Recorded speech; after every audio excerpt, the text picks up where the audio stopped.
আমার বাসায় সপ্তাহে একদিন হলেও আমি এই সবজিটা রান্না করি। এটা ভাত এবং রুটির সাথে খুব মজা করে খাওয়া যায়। আজকে আমি এই সবজি রান্নার রেসিপিটাই আপনাদের সাথে শেয়ার করব। সবাইকে আসসালামু আলাইকুম। কেমন আছেন সবাই? আশা করছি যে যেখান থেকে বসে আজকের ভিডিওটি দেখছেন সবাই অনেক ভালো আছেন। আলহামদুলিল্লাহ আমি অনেক ভালো আছি। সবজি রান্না করার জন্য আমি 4 পদের সবজি নিয়েছি। আপনারা চাইলে এখানে আরও অন্যান্য সবজি অ্যাড করতে পারেন। চুলায় একটা কড়াই বসিয়ে দিয়ে তাতে পরিমাণ মতো তেল দিয়ে আমি হাফ কাপ পরিমাণ পেঁয়াজ দিয়ে 2টা তেজপাতা মাঝখান দিয়ে ফালি করে দিয়েছি এবং 2 টুকরা এলাচ দিয়ে আমি ভালোভাবে এটাকে একটু জাল করে নিব। হালকা একটু ব্রাউন কালার হয়ে আসলেই আমি এতে হাফ চামচ পরিমাণ জিরা দিয়ে আবারও ভালোভাবে নেড়েচেড়ে মিশিয়ে জাল করে নিব। এখন আমি এতে অ্যাড করে দিচ্ছি হাফ চামচ পরিমাণ লবণ, অ্যাড করে দিচ্ছি হাফ চামচ পরিমাণ হলুদ গুঁড়া এবং হাফ চামচ পরিমাণ মরিচ গুঁড়া, হাফ চামচ পরিমাণ ধনিয়া গুঁড়া। খুব ভালোভাবে এটাকে আবারও নেড়েচেড়ে মিশিয়ে নেব। এ পর্যায়ে চুলার জাল লো মিডিয়াম হিটে রেখে আমি রান্নাটা করব। এখন আমি অ্যাড করে দিচ্ছি হাফ চামচ পরিমাণ আদা বাটা এবং হাফ চামচ পরিমাণ রসুন বাটা।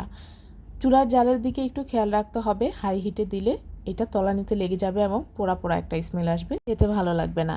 পর্যায়ে আমি 1 কাপ পরিমাণ গরম পানি দিয়ে মশলাটাকে আবার একটু কষিয়ে নেব। আমার মশলা কষানো হয়ে গিয়েছে।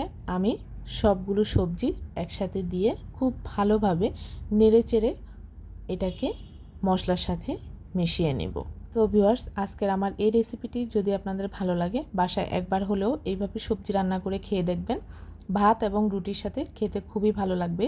যাদের বাসায় ছোট বাচ্চা রয়েছে তারা এই সবজিটা রান্না করে বাচ্চাদেরকে দিতে পারেন। খালি খালি ওরা খেতে খুবই পছন্দ করবে এবং ভাতের সাথেও খেতে খুব পছন্দ করবে। সবজিটাকে কষানোর মধ্যেই আমি সিদ্ধ করে ফেলেছি।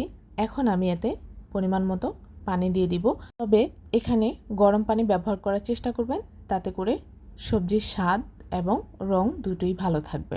ঢাকনা তুলে আমি আবারও সবজিটাকে একটু নেড়েচেড়ে একটা টমেটো কিউব করে কেটে দিয়েছি। আপনারা চাইলে লম্বাটে করেও কেটে দিতে পারেন।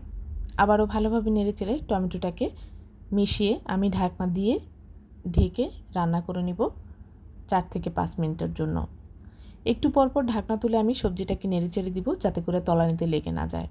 সো ভিউয়ার্স, আজকের আমার এই রেসিপিটি যদি আপনাদের ভালো লাগে, যারা ফেসবুক পেজ থেকে দেখছেন প্লিজ আমার পেজটিতে লাইক ও ফলো দিয়ে কমেন্টস করে জানিয়ে দেবেন কেমন হয়েছে। আর যারা ইউটিউব চ্যানেল থেকে দেখছেন প্লিজ আমার চ্যানেলটি সাবস্ক্রাইব করে পাশে থাকা বেল আইকনটি ক্লিক করে রাখবেন এমন আরও নতুন নতুন সহজ রেসিপি পাওয়ার জন্য। আমার সবজি করা হয়ে গিয়েছে, এখন আমি এটাকে রুটি দিয়ে পরিবেশন করব। আর এই রেসিপিটি যদি আপনাদের ভালো লাগে বাসায় একবার হলেও তৈরি করে খাওয়ার অনুরোধ রইল। আজ এই পর্যন্তই। সবাই ভালো থাকবেন। আল্লাহ হাফেজ।